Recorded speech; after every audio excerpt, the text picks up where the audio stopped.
The sheriff's home in Old Hancock County Jail in Ellsworth was designed by the Portland architect Francis H. Fassett in 1885. It was constructed with typical late 19th century building materials, including brick, slate, wood, and plaster, held together with mortar and nails and protected with various materials such as metal flashing, gutters and downspouts, caulking, and paint. The residential portion of the building features a detailed Queen Anne style, with less detailing for the jail block at the rear. The interior of the house is largely intact from the time of construction, with many original details remaining.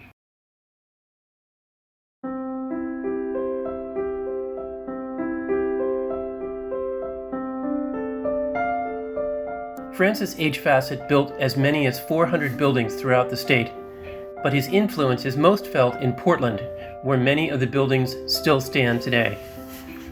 Examples of his designs include the Sagadahoc County Courthouse in Bath, the Gorham Normal School at University of Southern Maine in Gorham, the Baxter Library in Portland, and the Sacred Heart Church in Portland.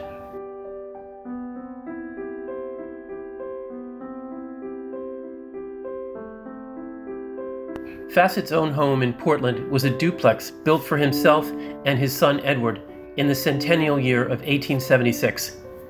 Observe how simple materials such as red brick, freestone, wood, slate, and iron are combined within a consistently vertical framework that evokes the soaring architecture of the Middle Ages, the essence of the high Victorian Gothic.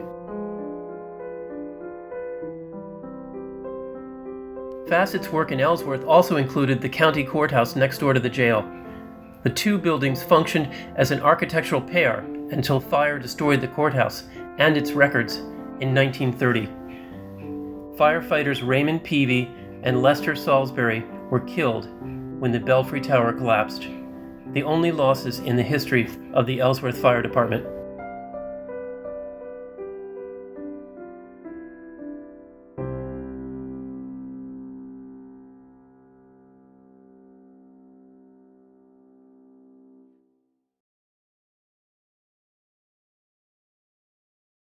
In 2014, the Ellsworth Historical Society was accepted into the Conservation Assessment Program, CAP, which provides small and mid-sized museums with partial funding toward a general conservation assessment. Two highly professional assessments are made, one of the museum's collections and the conditions in which they are being stored, and another of the museum building itself. Two reports are produced that detail the status and provide prioritized suggestions for improvement. The Historical Society was awarded $7,190 from the National Institute for Conservation to offset the assessor's fees.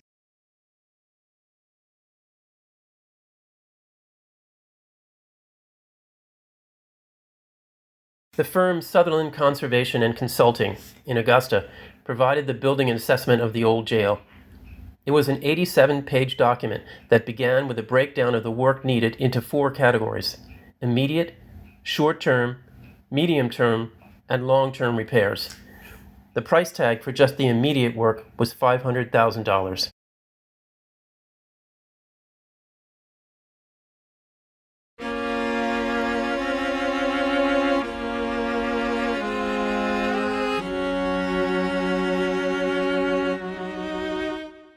It was found that roughly 40% of the building was in poor condition.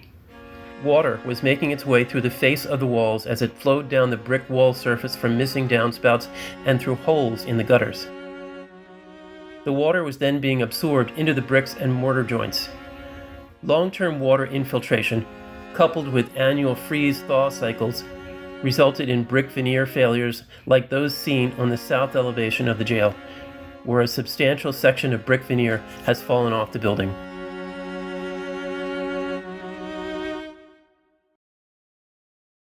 The next steps after the assessment were to begin a major capital campaign on the sort of scale that requires a fundraising consultant, and to draw up plans and documents that could be used in bidding to the different masonry and roofing contractors.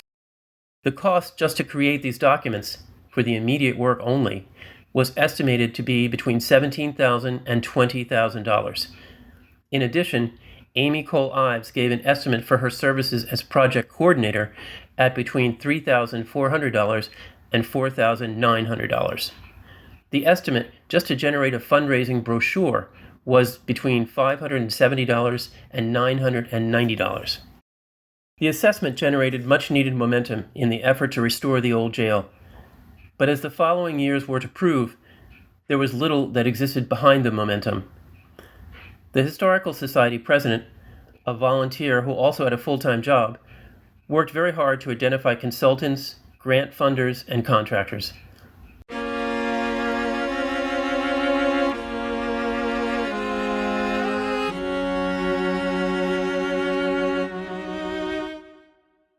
In 2017, the Historical Society hosted a public meeting in City Hall focused on the future of the old jail.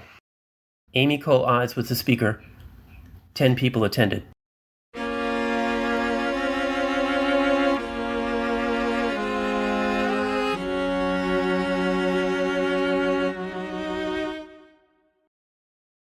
The founding generation, members of what is sometimes referred to as the silent generation, born between 1928 and 1945, whose mutual interest in history, good standing within the community, and whose strong connections with the schools, churches, clubs, and businesses in the city was responsible for establishing the Historical Society and saving the jail from demolition, had passed away.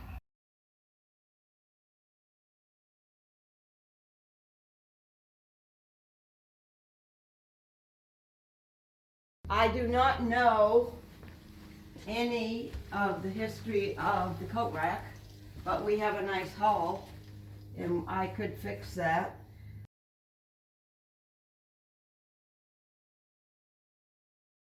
What else? Get a minute? Yep. This is the wainscoting from the Charles Otis house. Oh my The gosh. whole house had, look at it. Mm. That was the wainscoting in it. My great grandmother and Charles Otis were friends.